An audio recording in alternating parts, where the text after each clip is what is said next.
그냥 이게 얼마나 예민한 문제인지를 제가 몇 가지 사례를 좀 말씀을 드릴게요. 하나는 제가 어제 나갔던 방송에서 그 제작진이 저한테 신신당부를 얘기를 하더라고요. 뭐라고요? 김건희라는 얘기를 입에 담지 말라. TV였어요, 라디오였어요. TV에서? 김건희라는 단어를 입에 담지 말아달라. 그 지금 의혹이 거기서 나오는. 그래 그 이슈를 다루면서 그 이슈를 다루는데 어떻게 김건희를 얘기를 할 수 있잖아요. 윤석열 대통령 제가 대통령 배우자 일가라고 그랬어요. 그래서 제가 근데 심지어는 이제 자료화면으로 나가는 거는 다 김건희 나오고 있는데 이게 무슨 의미가 있지? 내가 대통령 배우 김건희라는 이름을 얘기 안 하는 게 약간 이제 그러니까 그 정도로 예민하다. 근데 방송도 예민하고요. 뉴스쇼가 대단한 거예요, 사실. 시청자 여러분 안녕하세요. 박호수TV입니다. 지난 10일 서울중앙지법에서 열린 손준성 검사 선거법 위반 사건 공판에 증인으로 출석한 김웅 국진당 의원이 2020년 고발사주 의혹의 핵심인 검찰과의 연관성을 전면 부인한 가운데 이를 보고 있던 추 전 장관이 11일 자신의 페이스북을 통해 누구도 진실로부터 도망갈 수 없다라는 제목으로 글을 올렸습니다.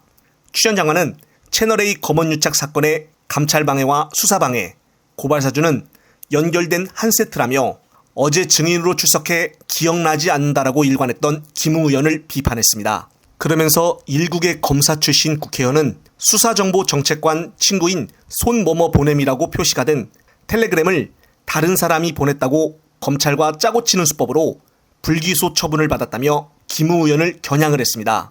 그리고 김웅 의원이 손뭐뭐 재판 증인으로 나와 고발사주 녹음 파일에 자신의 음성이 나오자 목소리는 부인하지 못하면서 기억은 나지가 않는다는 말을 했다며 이것을 본 판사마저도 김웅에게 기억이 나야 정상이라고 비난을 했다며 17분 30초간의 긴 통화가 기억 안 난다는 비정상적인 행세는 물고기 똥물이 짭조름하다고 감탄하며 마시는 것을 압도한다며 제발 정도껏 하라고 강도 높게 김웅을 비판을 했습니다.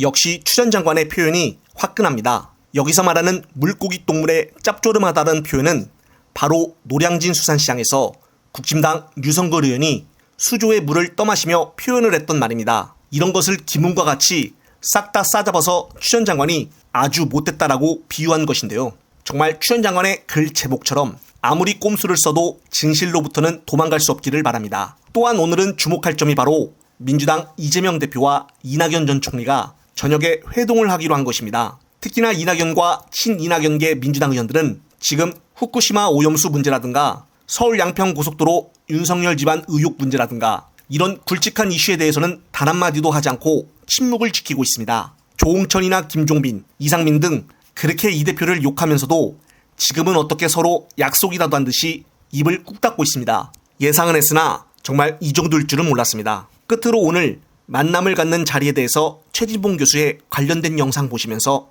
영상 마무리하겠습니다. 지금까지 했던 행보를 보면, 그러니까 여러 가지 얘기했잖아요. 김현수 성도 미국가 있으면서 거기서 그럼 발언할 수 있잖아. 그렇죠. SNS 글 올 수도 있는 맞아요. 거 아니에요? 맞아요. 윤석열 정부가 저렇게 무도하게 하는 네. 것에 대해서 한 번이라도 얘기한 적 있냐고. 그렇습니다. 아니 그 밑에 있는 사람들, 자기 측근이라고 하는 사람들이 윤석열 정부에서 공격하는 것보다 이재명 대표에서 공격하는 게 훨씬 많았잖아요. 아니 왜 공격의 화살을 그렇게 했고 자기가 그러면 한마디 하든지 아니면 그 사람들한테 연락을 해서 그러지 말라고 얘기하든지 이재명 대표를 중심으로 뭉치라고 하든지 그런 얘기를 한 적이 없잖아요. 그래서 저는 의심을 하는 거예요. 아니 그렇죠. 그분이 1년 동안 대선 끝나고 했던 행보를 봤을 때 과연 바뀔 수 있을까? 물론 저도 그렇게 했으면 좋겠어요. 두 분 말처럼 그렇게 하길 바라고. 네. 그러나 그분이 지금까지 했던 행보를 봤을 때 또 조심스럽게 한다는 그런 핑계를 대고서 우리의 기대에 어긋나는 행동을 할 수 있기 때문에 거기에 대한 우려가 있는 것이고 저는 잘 믿어지지 않습니다. 솔직히 얘기하면. 그러니까 뭐 물론 저도 기대는 해요. 뭐 만나서 뭐 사진 찍고 우리 끝날 수도 있지만 또 나와서 이상한 소리 할까 봐. 또 한마디라도 이상한 소리 하는 순간 보수 언론들은 그걸 기다렸다는 얘기 받아가지고 두 사람이 갈등이다, 이제 분란 일어난다, 분당 간다 이런 얘기까지 또 할 거 아닙니까? 맞습니다. 그런 일을 만들지 않았으면 좋겠어요. 제발.